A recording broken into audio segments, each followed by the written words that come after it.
Well, decolonization as a subject, I mean, it's both on the one hand very simple to explain. There were colonies, then there weren't. On the other hand, it's also immensely complicated when you get into the diplomacy of it, the politics of it, and of course not least the kind of physical presence of it.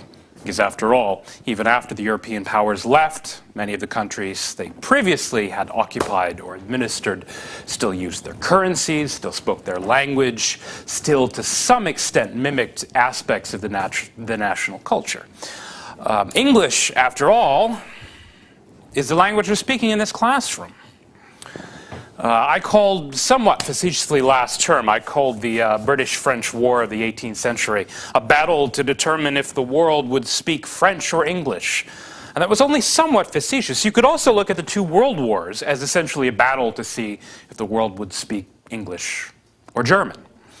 Bismarck, in one of his many bon mots, and there are very, very many of them, said that one of the key geopolitical facts of the coming century, by which he meant the 20th, was that the United States of America spoke English. Now, that's to say, it could have gone another way. It could have been German. There were many colonists, after all, who were of Germanic origin. However, the dominant culture, although this is something that Americans are a little squeamish about talking about, it remains true that the dominant culture all along was the Anglo-Saxon one, the English-speaking one. Of course, Americans are losing confidence in this themselves. That's why these days you have government forms filled out in 15 different languages, why you can get a taxi in New York City and chances are the cab driver may not even speak English. But that said, the longer-term trend is clear. The world now basically speaks English. Not just because of the Americans, but even more so because of the British and their own imperial footprint. It also, of course, plays football. Soccer, as the Americans like to call it, despite the English. But this is, after all, an English game. So you could say, then, that the imprint, the legacy of imperialism, continued on after decolonization. Now, that said, the story is still important. It's important not least because it represents a kind of turning point in global affairs, the beginning of the decline of Western European power and dominance, even though, of course, to some extent, you could say it was arguably replaced by American influence and dominance, a new variety of imperialism. But certainly the old days of imperialism, the planting of the flag, implanting of the national culture, I mean, the French, when they did it, sometimes brutally, I mean, they really did it. You know, they imposed the language, their culture, they brought their furniture along with them, they brought their food, because they had such confidence in themselves. This is the way you eat, this is the way you behave, this is the way you dress. And to some extent, people around the world agreed with them. Not everyone, of course, but a lot of people were acculturated. The British were a little bit more subtle about it. They didn't quite force people to become French in the way the French did. In fact, the British were always a little bit half-hearted about it. They liked to live in their own little enclaves. You know, like the scenes where Lawrence of Arabia, if you've watched the movie, you know, he comes back, comes to the officers' club and pretends like he's English, even though he's really, by that point, kind of an Arabophile. You know, jolly, a good game of squash. You know, they all play their own traditions, but they didn't really spread them that aggressively. You know, they liked their own culture in Cairo. They didn't necessarily impose it entirely on the natives. The language did seep out, yes. But that said, at the end of the Second World War, it was clear to some that the days of empire were possibly beginning to wind down. Now, it would be, I think it would be misleading to say, however, that they had to wind down as quickly as they did. Churchill, if you remember, as an adamant imperialist, was a little bit wary of FDR. FDR, the American president, seemingly all-powerful in 1945, did not view British imperialism favorably. Oddly enough, he seemed to view Stalin even more favorably than he viewed Churchill and the British. Remember that America had been born, at least as Americans like to see it, in a kind of anti-imperialist revolt, of course, against who else? Against the British. So the Americans like to think of themselves as the sort of the anti-imperialists, the ones on the side of the underdog.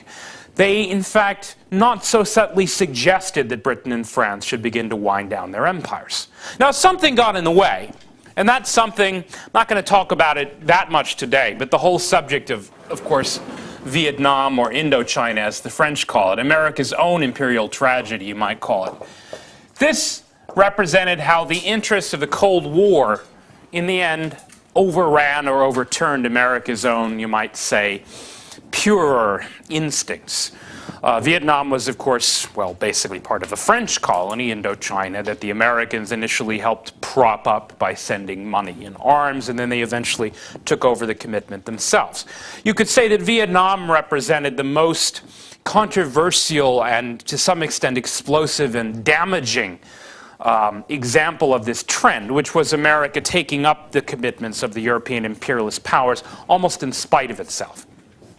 But Vietnam was in other ways anomalous. America did not really want to fight to preserve the British or the French empires. Much the opposite.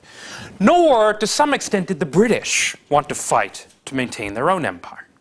Now, the British shift, I represented it up here basically by the famous ouster of Churchill from office in the elections of summer 1945. Literally while the Potsdam Conference was actually still in session. Churchill was voted out of office. Stalin, of course, was shocked by this because the idea of, well, Stalin being voted out of office was, of course, a sick joke. I mean, they didn't hold elections in the Soviet Union. The idea that a leader with world-famous prestige and authority would actually be kicked out of office by his own people in the very flush of glory was simply shocking. And not just to Stalin, a lot of people were shocked.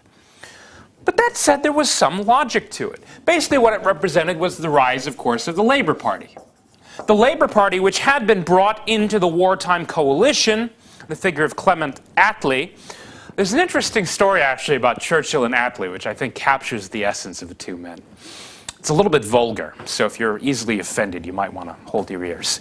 But it goes something like this. Churchill is in the urinal. He's relieving himself. Okay, so here he is. He's up against the wall. Clement Attlee comes in from the side of the room, waddles up next to Churchill, and Churchill, somewhat taken aback, decides to move down several urinals. Clement Attlee asks him, "What? Are we shy, Winston?" And Winston says, "Well, no, it's just that whenever you see something large and in good working order, you want to nationalize it." So this, anyway, represents something of the two men. Yes, it's a caricature. It's meant to almost mock and belittle labor and their whole idea of nationalizing property. But it also says something about Churchill and his supine confidence. Here was a man who believed in the British Empire, who believed in its goodness and its justice. If you actually read The River War, one of the classics of 19th century literature, Churchill goes on, he doesn't just defend it as in Britain's interest. You know, he said it was good for the natives too. He goes on and talks about how, well, you have all these warring tribes with their primitive customs. And we're coming in and we're keeping them from killing each other. We're sending them to school. We're teaching them modern medicine. He believed in all of this. He believed in Britain and its mission in the world. Attlee and the Labourites did not. Now, that said, they had a few things to recommend their own policies. Britain was, of course, increasingly broke. You remember we talked about this in the Cold War lecture last week. Britain had this position where not only did it owe all this money to the Americans, it had a dollar shortage, there was still rationing. I mean, the rationing to some extent represented Labour government before Labour was in power. In fact, I think it was Michael Foot, a former Labour Party secretary, who was once asked, you know, what would the working class utopia look like, you know, if it were ever actually created? And he said, 1940. You know, by which he meant, of course, the nation under arms, solidarity against the Germans, rationing, shared common sacrifice from, you know, the top leadership on down. Britain during the war had to some extent socialized. Now, under Labour, of course, they went even further and they began socializing heavy industry and coal, you know, things like transport, eventually, you know, even like the airplanes. They nationalized most of the kind of heavy industrial sectors of the economy. Now, in foreign policy, it's not that they wanted to ditch the empire immediately, but they were much less committed to it than were the traditional Tories like Churchill. They didn't really believe in it in their heart of hearts. Yes, to some extent they had a sentimental attachment to it, but it wasn't anything like a serious commitment. It was also something, again, they simply couldn't afford. I mean, this is why they told the Americans, remember 1947, we can't keep, you know, propping up Greece and Turkey against Soviet encroachment. We can't pay for Palestine, the famous Palestinian Mandate. We'll get to that in a moment. It's a huge subject, of course. And of course, even more than that, they could no longer afford to administer India.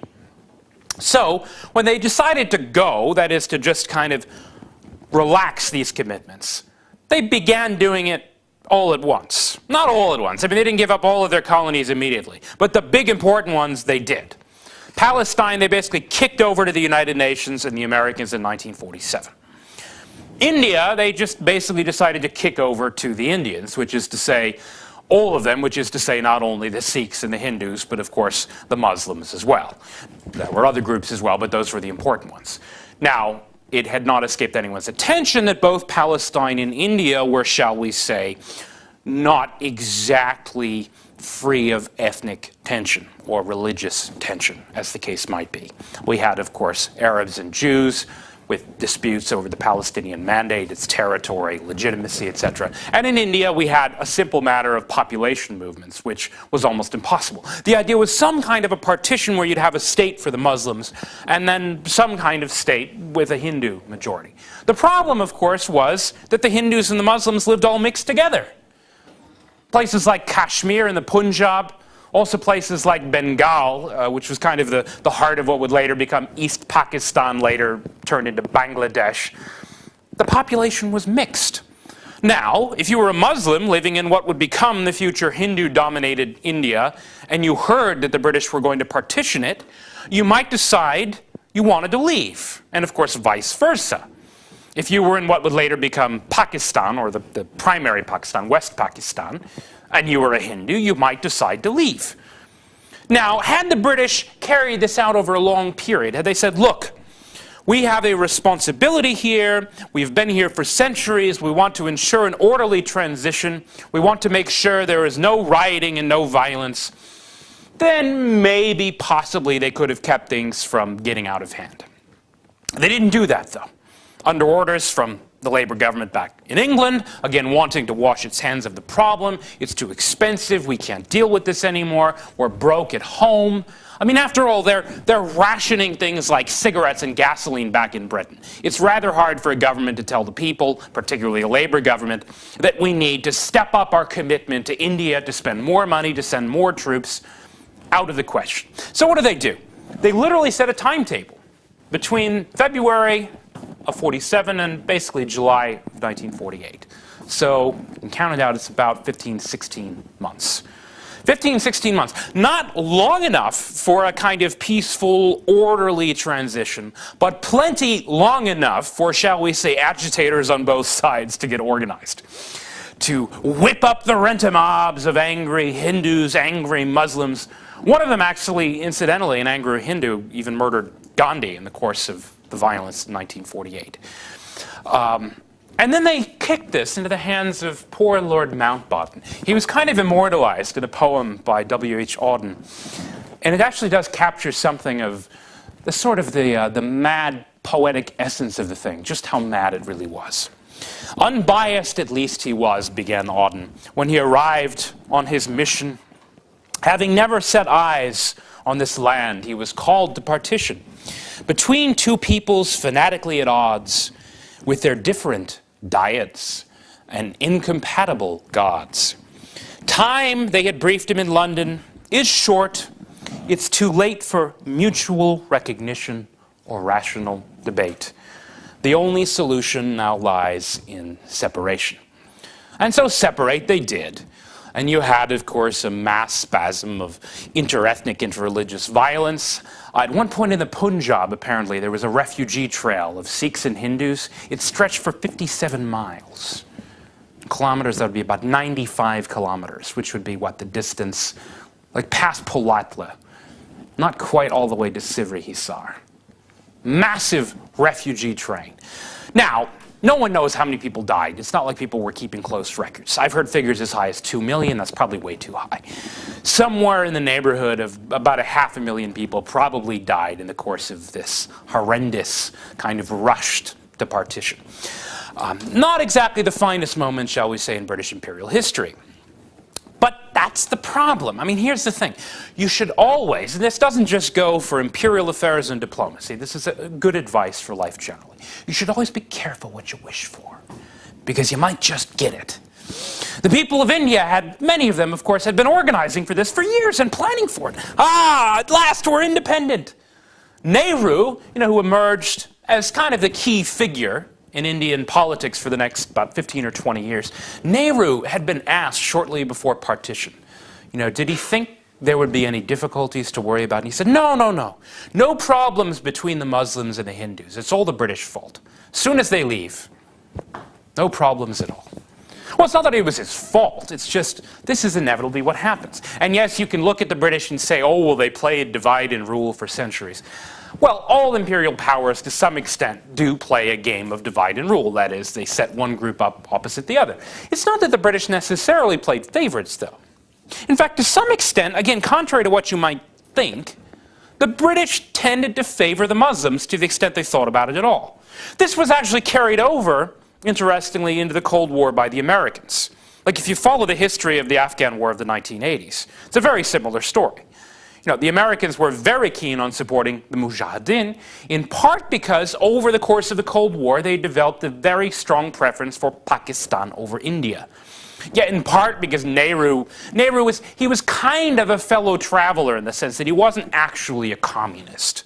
But, he went to all of those communist fellow traveling events in Europe in the 20s and 30s. He embraced all the traditional left-wing causes. He enthused for the Republicans in Spain.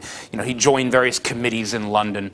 He was just a kind of right-thinking intellectual of the sort that even though his country was formally non-aligned, that it was not supposed to be a Soviet bloc country, it was very close to the Soviet Union, and remained so for most of the Cold War. In fact, this is one of the odd aspects of kind of Cold War espionage history.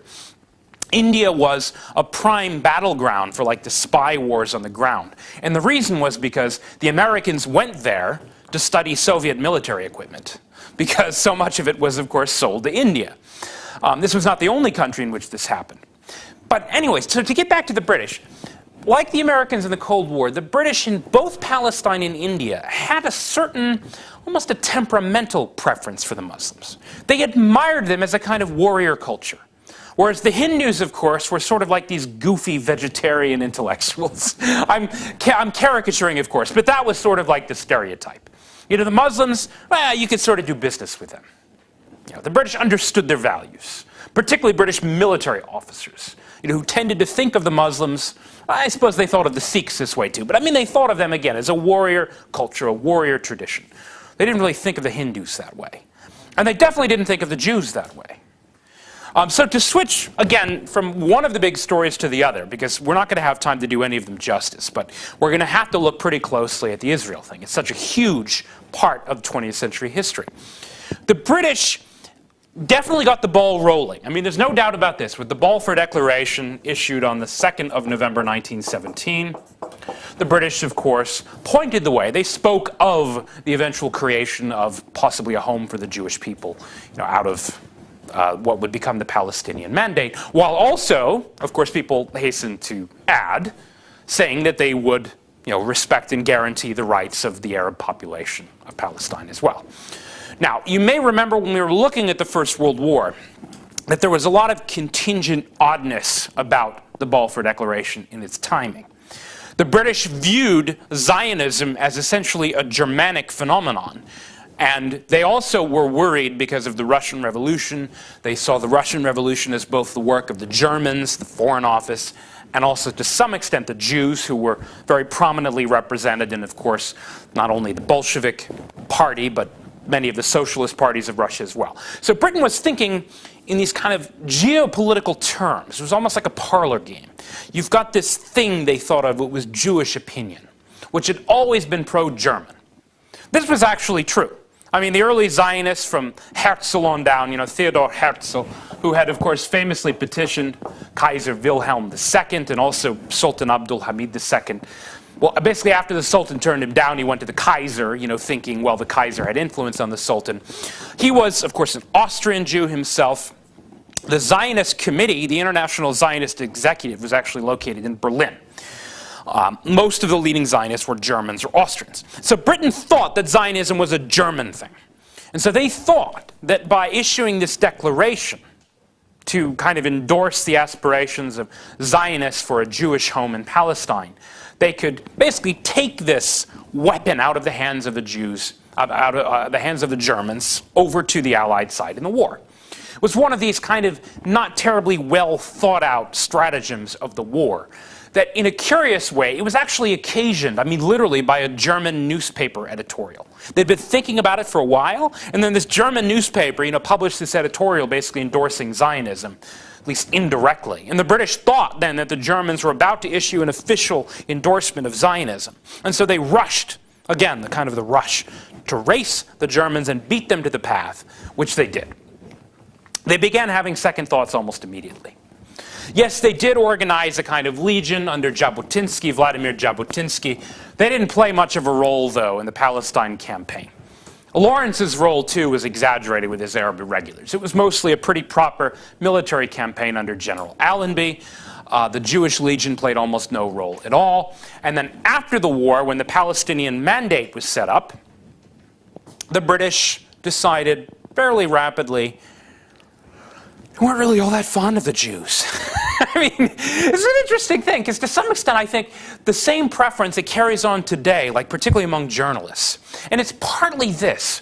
The Jews of Israel, even today, I mean, they're famously sort of like fractious and, a little bit almost like uppity.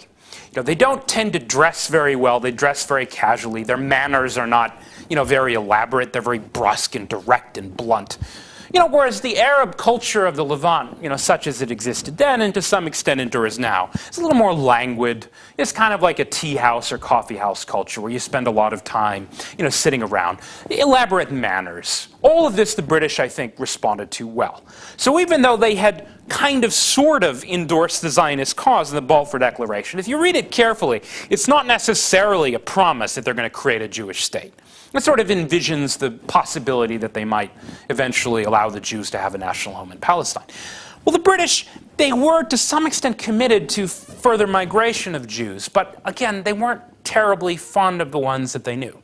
So they began first subtly and then overtly taking the Arab side in various disputes. There were riots in Jerusalem in the early 1920s. They actually arrested Jabotinsky because he was trying to organize a sort of home defense legion to protect the Jews from, the kind of mobs that were, seeking them out. It was basically a matter of the Muslim mobs targeting Jews and just trying to kill them. The Jews smuggled in arms to try to create a kind of defense mob, and the British arrested them for basically weapons smuggling. It's true they later let Jabotinsky go. They also let the key Arab conspirator go. And this was, of course, the notorious, where did I write his name? I just wrote the Mufti up here, Hajj Amin al-Husseini. Now, he was, they're anti-Semites and they're anti-Semites. Like, the British, as I said, they weren't fond of the Jews, but they weren't like raving anti-Semites. Hajj Amin al-Husseini was a raving anti-Semite. He was more anti-Semitic than Hitler. I kid you not. He actually met with Hitler. And he told Hitler to accelerate the Holocaust because it wasn't fast enough for him. That's how much he hated the Jews. He was a vicious anti-Semite. Now, which does not make him typical, does not make him normal. What made him particularly dangerous is that the British, for curious reasons that have still never been explained, appointed him Grand Mufti for life of Jerusalem in 1921. He was supposed to be even beyond Muslim affairs. He was supposed to be almost like the senior religious leader in Jerusalem. It was a terrible idea. This was a man who, again, he was a ferocious, raving anti-Semite. And what he actually started doing before he moved against the Jews, interestingly, he actually began killing Arab Muslims, who were moderate and not anti-Semitic enough. So that was kind of his strategy of radicalizing things. First, he went after the Arab moderates, and then eventually he began organizing pogroms against the Jews. Not just in Jerusalem, incidentally. He organized a major anti-Semitic pogrom in Baghdad in 1941. So things were starting to get uglier and uglier, in Jerusalem and the Palestinian Mandate. More Jews were arriving, yes, in part because of the Balfour Declaration. Between the First World War and, let's say, like the late 30s, the Jewish population went from about 100,000 up to about 400,000. So more Jews were arriving. Later on there was this argument that the Jews had quote-unquote stolen the land. That's literally untrue in the sense that for the most part they bought it. That's why they had all those Zionist committees in Europe. They raised money so they could buy land. But that said, neither side was really without fault in this. Obviously the Jews began to seem like they were dominating the local economy. Their manners and so on were kind of brusque and, kind of offensive. And once it became clear that the Mufti and his sort of like legions of anti-Semites were organized against him, the Jews, of course, began organizing their own sort of gangs. There was Irgun, which was, you might even say to some extent, was like the forerunner of some of the later terrorist organizations which would imitate it. It was also what was called the Stern Gang, led by, the first one was kind of Jabotinsky's creation, although it eventually emerged from his own shadow. And they began organizing their own, not really pogroms, they'd be more like staging incidents. At one point, Irgun actually blew up the King David Hotel because they were trying to kill the British. This, again, is not what we think today. By the late 1930s, it was pretty clear whose side Britain was on. They actually published a white paper in 1939, pretty much cutting off further migration of the Jews. It was called the White Paper. Some people have even said that this called the, you might say, sincerity or good faith of the Balfour Declaration into question. The British had literally turned against the idea. They were now actively opposing the further migration of Jews into Palestine. By that point, as I said, the population, the Jewish population, was maybe about 400,000. By the end of the war, it would be about 500,000, although that's really only, of course, because the British won the Battle of El Alamein. Had Rommel and the Germans pushed into the Middle East, the population probably would have been zero. But as it was between 400,000 and 500,000 by this point, but the British were actively trying to shut down the gates of further migration. I mean, literally, this episode I talked about where Irgun, blew up the King David Hotel was in 1946, so it was right after the war. And this episode just solidified what the British already thought, which was that the whole thing had been a mistake. So that it wasn't just that they were discouraging further migration. By 1946 and 47, right before the creation of the Mandate, the partition in Israel, the British Navy was literally running down Jewish refugee ships, which were trying to make it to Palestine. That is, these are Jews who are trying to escape the Holocaust from Europe. Most of them, get on boats in like Italy, Sicily and whatnot. They are trying desperately to make it to Palestine, where they think that Jews will finally have a place where they won't get killed by everybody. And the British have patrols keeping them from reaching the coast of Palestine. So that the immediate context of the UN partition plan, the immediate political context is, 1, the British do not want the Jews to have a national home. 2, the British want to wash their hands of the problem. So the first couple of things you have to understand then about the creation of this state. First of all is how accidental it actually was that Israel even got a state.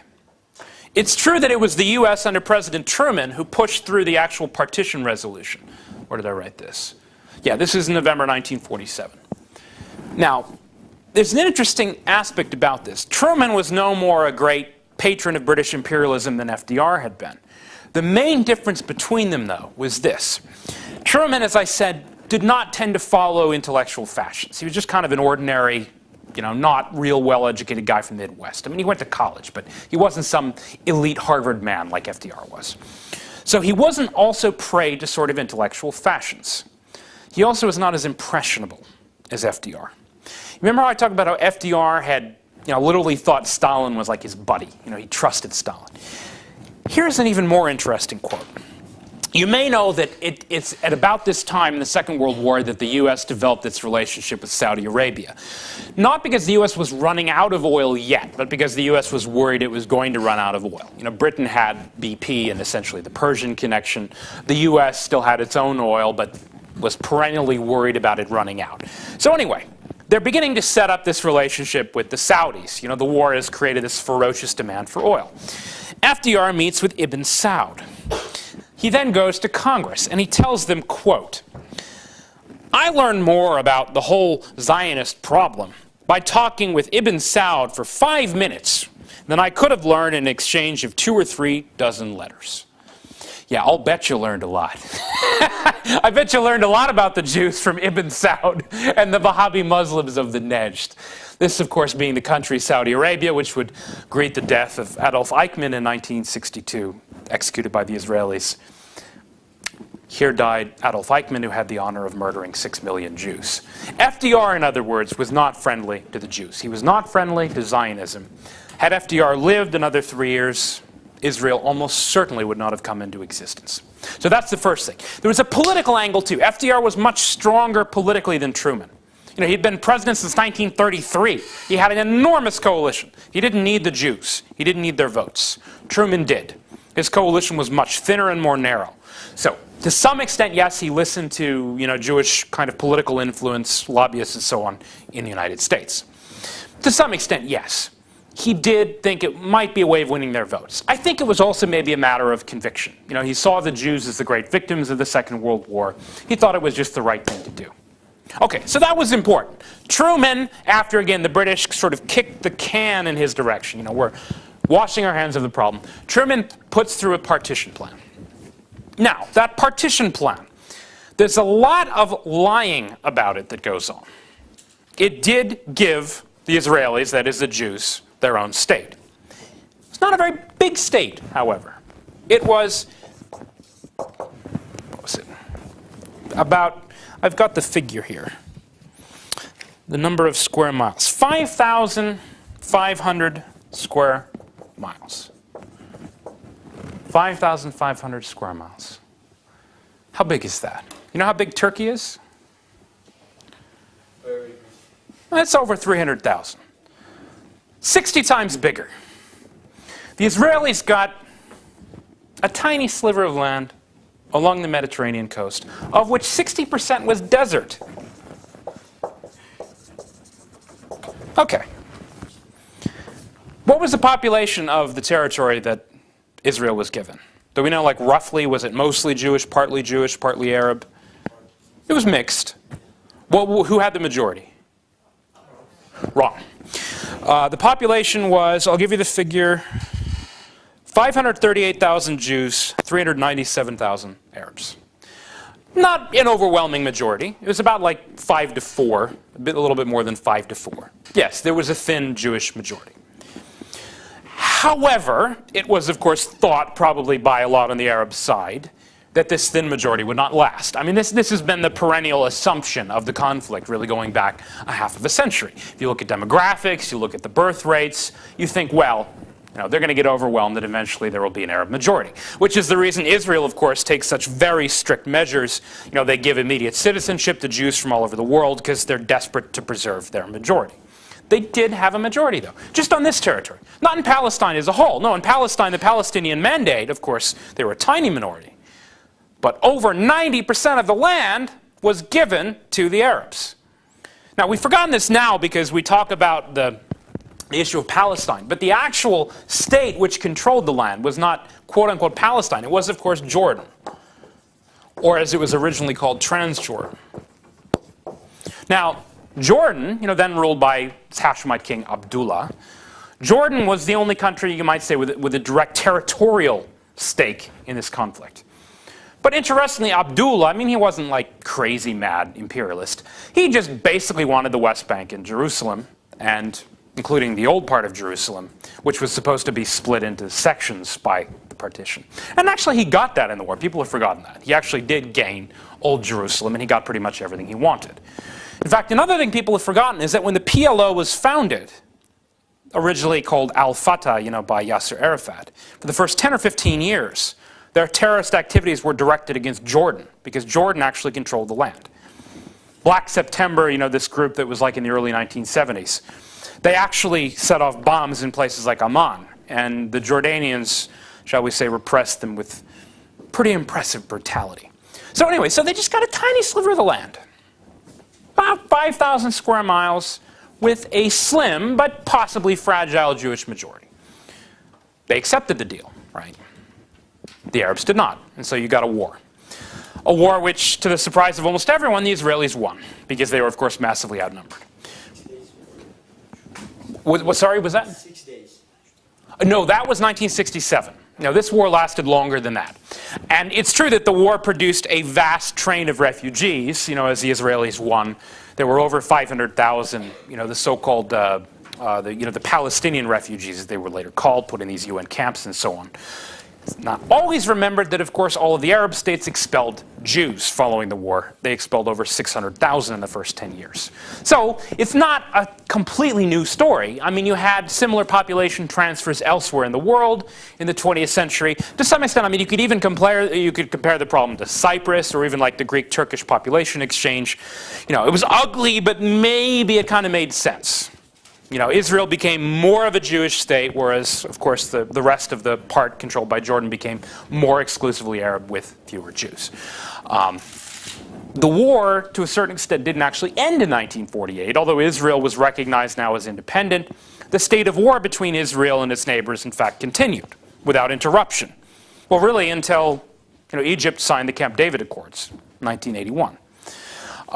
So the war, to a certain extent, continued. The Israelis won, but they always felt themselves to be, shall we say, in a difficult position because they were surrounded by hostile states. Interesting thing about that war. The Israelis fought with arms, presumably, from somewhere. Where did they get their arms? Anybody know?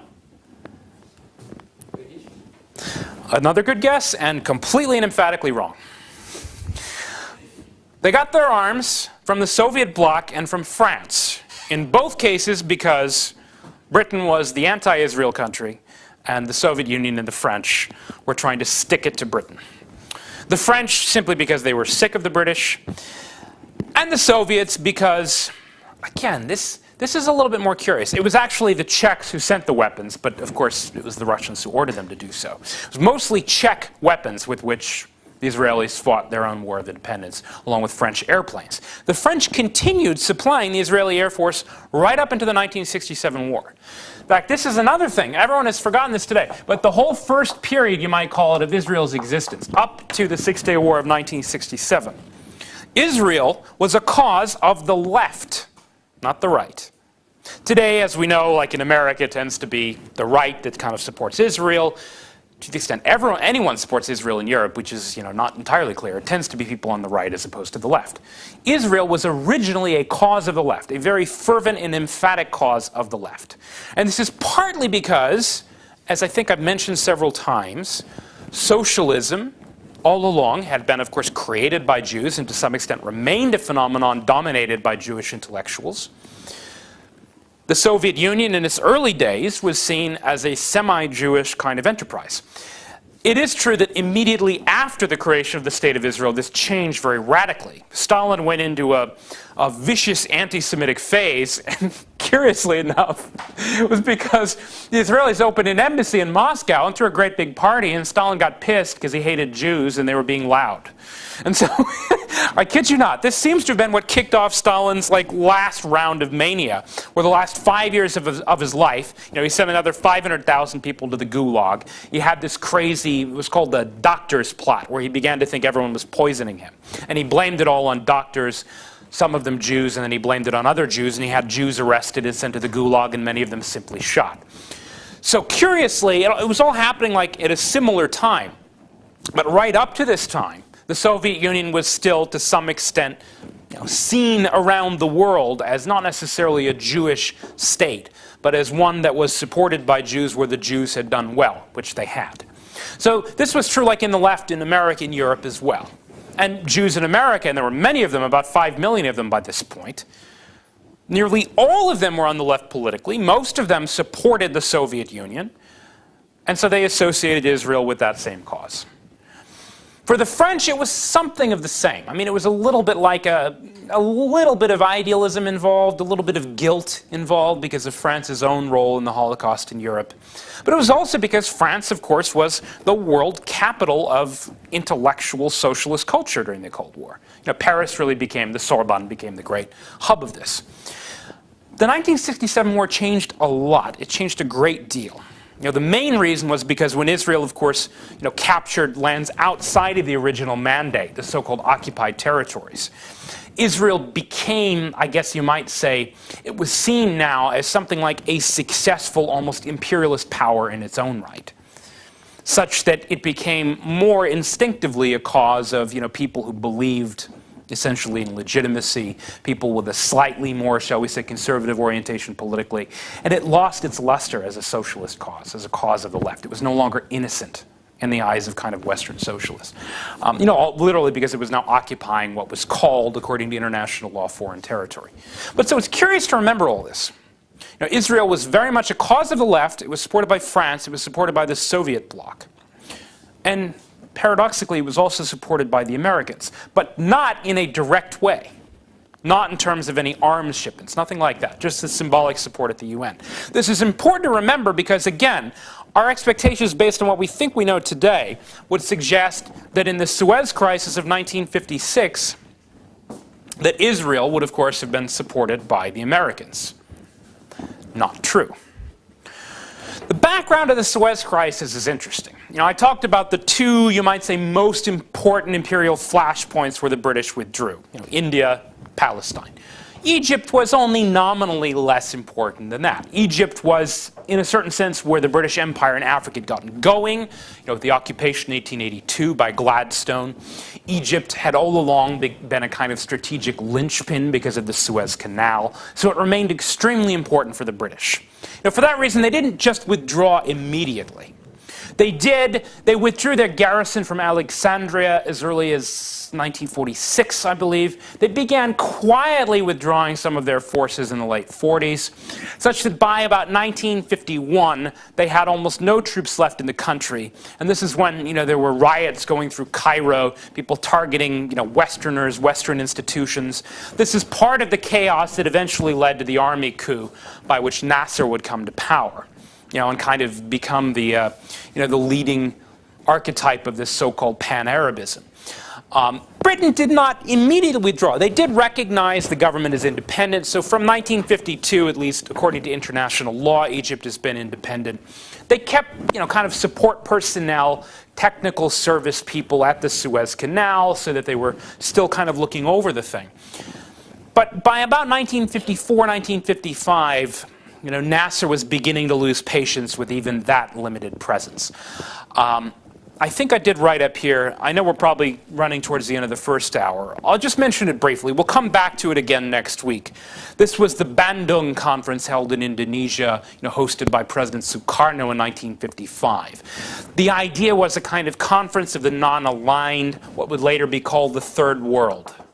That is, the newly independent countries of Asia and Africa were getting together in a way to assert not just independence, but that they had a positive role to play in the world. A lot of it was, of course, kind of rhetorical humbug, but it kind of did catch on with a lot of these people. The idea that there was this new thing, the non-aligned movement. The French later coined the term Third World. It wasn't actually coined here, the tiers-monde, which the French called it. But the idea was, again, that these countries, they were not part of the capitalist West. They were not communist. They were new. They were free of the pathologies of the European world and its imperial sins and so on, that they would kind of cleanse the world of its sins and so on. Well, anyway, a lot of leaders go to this place like Nasser. They soak up the atmosphere, the kind of anti-Western rhetoric, and it has a big impact on them.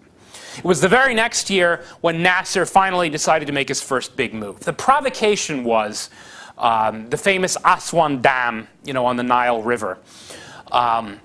Big project, kind of typical of the age, a huge hydroelectric dam. Everyone was into, colossal scale and, modernization. It seemed to excite the imagination of a lot of people. He wanted U.S. funding. The U.S. finally turned him down, that is, for the loan.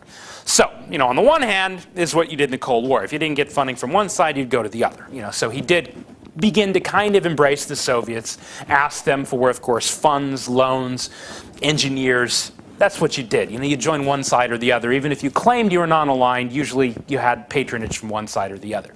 More to the point, he nationalized the Suez Canal. That is, he simply declared this is now, Egyptian property. The first of a major wave of these nationalizations, would get this with oil companies in places like, of course, Persia. You would get it famously in Libya, under Gaddafi. It was not necessarily something that was illegal in the strict sense of the word if compensation were provided. I mean, to some extent, all states had the right to do this.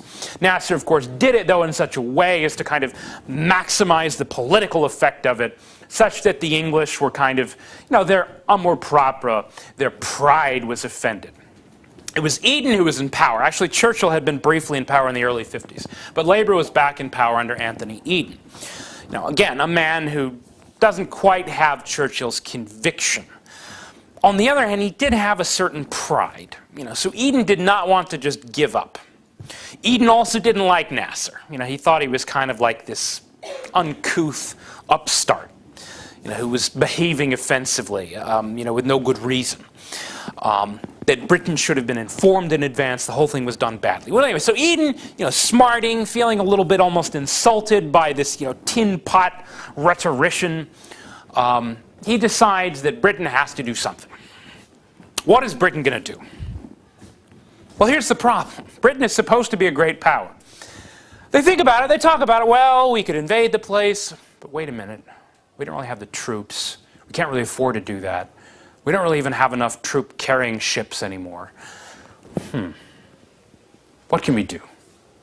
Well, they realize they can't really do anything by themselves. They're no longer really a great power. I mean, this is like the point of fact. This is why they've been withdrawing from these places. They just can't afford the commitments anymore. So they talk to the French. Now, the French have their own motivations here.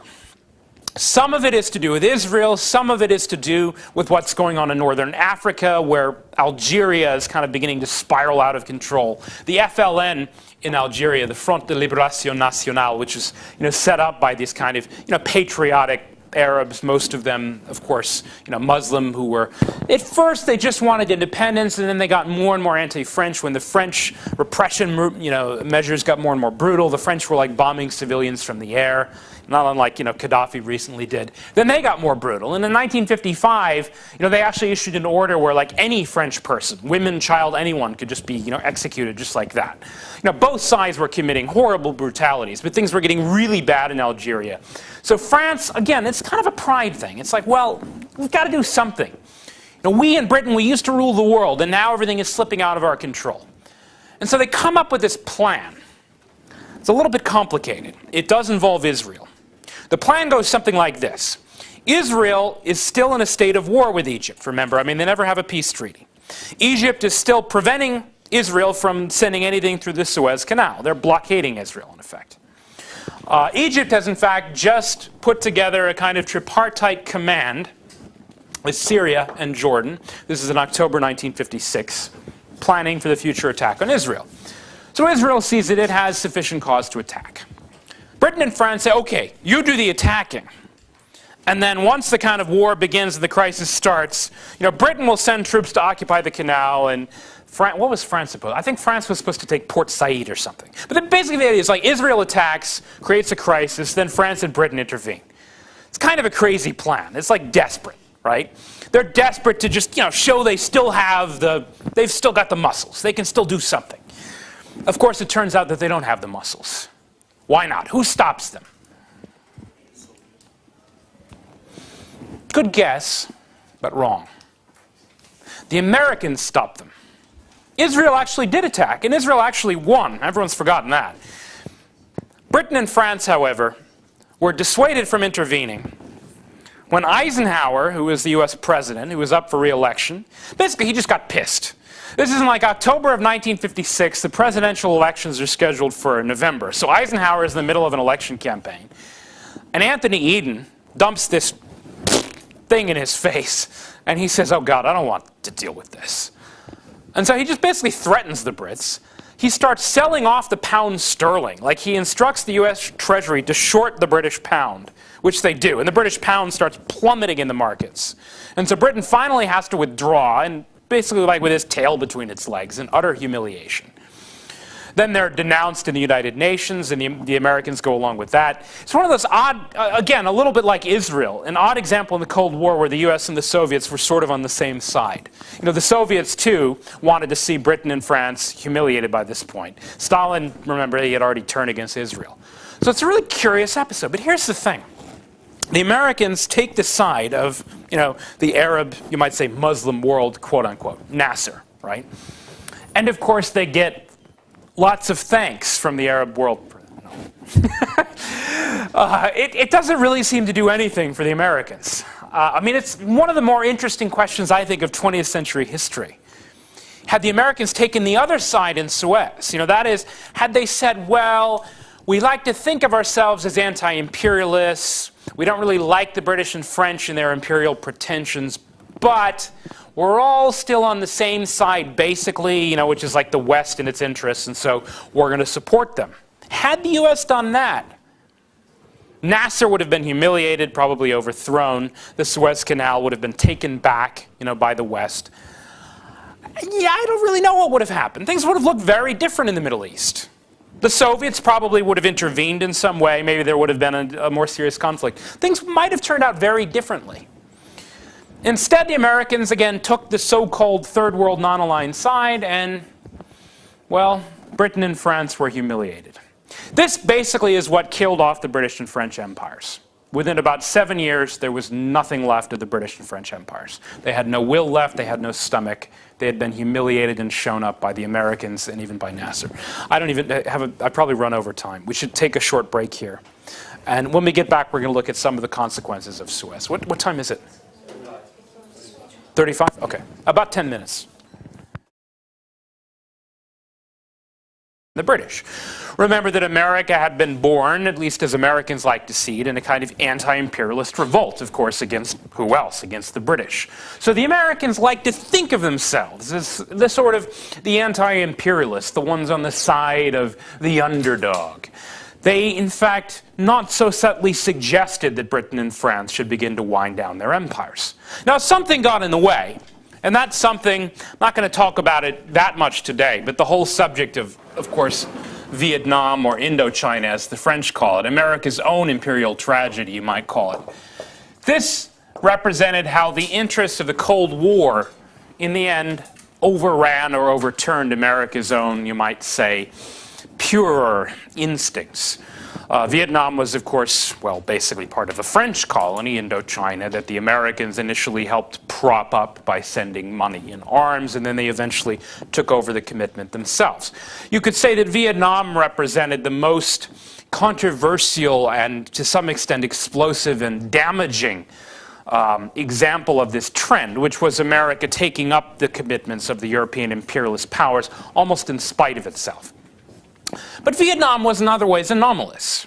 America did not really want to fight to preserve the British or the French empires. Much the opposite. Nor, to some extent, did the British want to fight to maintain their own empire. Now, the British shift, I represent colonists after all, who were of Germanic origin. However, the dominant culture, although this is something that Americans are a little squeamish about talking about, it remains true that the dominant culture all along was the Anglo-Saxon one, the English-speaking one. Of course, Americans are losing confidence in this themselves. That's why these days you have government forms filled out in 15 different languages, why you can get a taxi in New York City and chances are the cab driver may not even speak English. But that said, the longer-term trend is clear. The world now basically speaks English. Not just because of the Americans, but even more so because of the British and their own imperial footprint. It also, of course, plays football. Soccer, as the Americans like to call it, despite the English. But this is, after all, an English game. So you could say, then, that the imprint, the legacy of imperialism, continued on after decolonization. Now, that said, the story is still important. It's important not least because it represents a kind of turning point in global affairs, the beginning of the decline of Western European power and dominance, even though, of course, to some extent, you could say it was arguably replaced by American influence and dominance, a new variety of imperialism. But certainly the old days of imperialism, the planting of the flag, implanting of the national culture, I mean, the French, when they did it, sometimes brutally, I mean, they really did it. You know, they imposed the language, their culture, they brought their furniture along. Ended up here, basically, by the famous ouster of Churchill from office in the elections of summer 1945. Literally, while the Potsdam Conference was actually still in session, Churchill was voted out of office. Stalin, of course, was shocked by this, because the idea of, well, Stalin being voted out of office was, of course, a sick joke. I mean, they didn't hold elections in the Soviet Union. The idea that a leader with world-famous prestige and authority would actually be kicked out of office by his own people in the very flush of glory was simply shocking. And not just to Stalin, a lot of people were shocked. But that said, there was some logic to it. Basically what it represented was the rise, of course, of the Labour Party.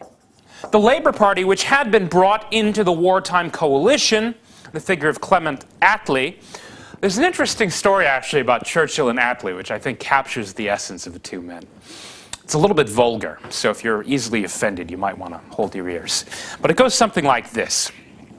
Churchill is in the urinal. He's relieving himself. Okay, so here he is. He's up against the wall. Clement Attlee comes in from the side of the room, waddles up next to Churchill, and Churchill, somewhat taken aback, decides to move down several urinals. Clement Attlee asks him, "What? Are we shy, Winston?" And Winston says, "Well, no, it's just that whenever you see something large and in good working order, you want to nationalize it."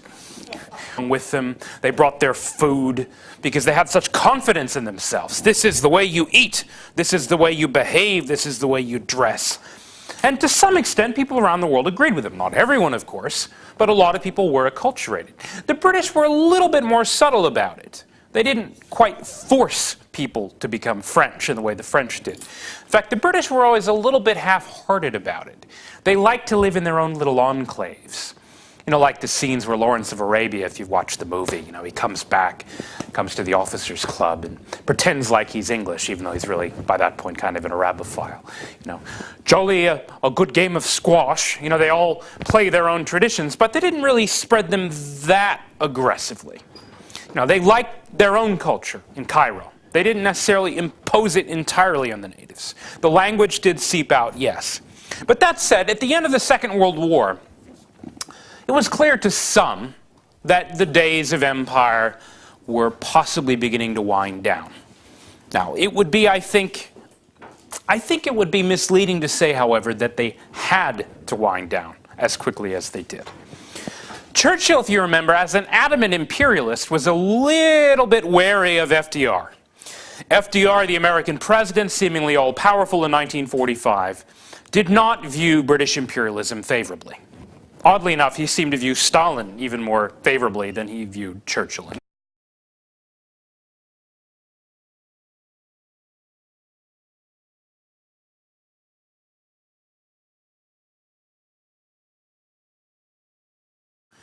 Well, decolonization as a subject, I mean, it's both on the one hand very simple to explain. There were colonies, then there weren't. On the other hand, it's also immensely complicated when you get into the diplomacy of it, the politics of it, and of course not least the kind of physical presence of it. Because after all, even after the European powers left, many of the countries they previously had occupied or administered still used their currencies, still spoke their language, still to some extent mimicked aspects of the national culture. English, after all, is the language we're speaking in this classroom. I called, somewhat facetiously last term, I called the British-French War of the 18th century a battle to determine if the world would speak French or English. And that was only somewhat facetious. You could also look at the two world wars as essentially a battle to see if the world would speak English or German. Bismarck, in one of his many bon mots, and there are very, very many of them, said that one of the key geopolitical facts of the coming century, by which he meant the 20th, was that the United States of America spoke English. Now, that's to say, it could have gone another way, it could have been German. There were many